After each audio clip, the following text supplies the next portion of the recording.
A lost elderly woman arrived at the door of a struggling single father. He gave her shelter, and then everything changed.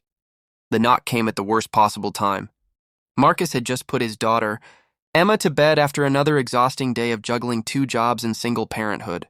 The rent was overdue, the heating barely worked, and now someone was at his door at 9 p.m. on a freezing winter night. When he opened it, an elderly woman with silver hair stood shivering in a thin yellow coat. Snow gathered on her shoulders.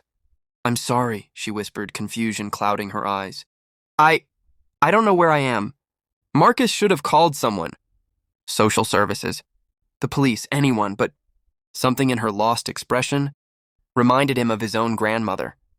"Come inside," he said softly. "You'll freeze out here." He gave her his only warm blanket and made tea with hands that trembled from fatigue. She couldn't remember her name or address. Just fragments. A blue house, a garden. Someone named Margaret. "You can stay tonight," Marcus told her, though he had no idea how he'd manage.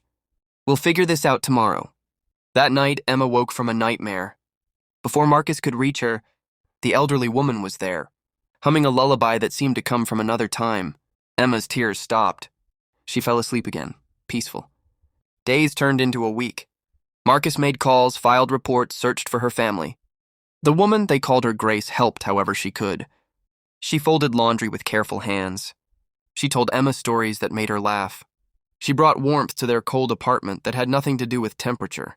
Then one morning, a luxury car pulled up outside. A well-dressed man emerged, eyes red from crying. "Mom!" he shouted, rushing toward Grace. "We've been searching everywhere!" Grace's eyes cleared like fog lifting from a mirror. "Robert, oh my boy."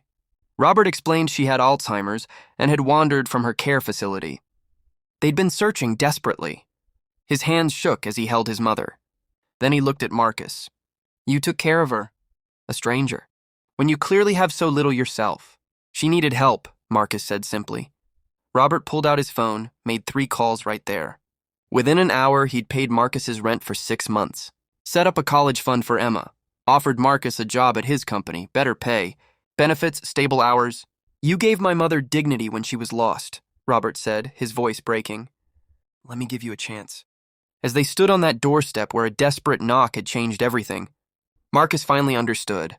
Sometimes the greatest blessings arrive disguised as burdens, and kindness, given freely when you have nothing to spare, returns to you in ways you never imagined possible.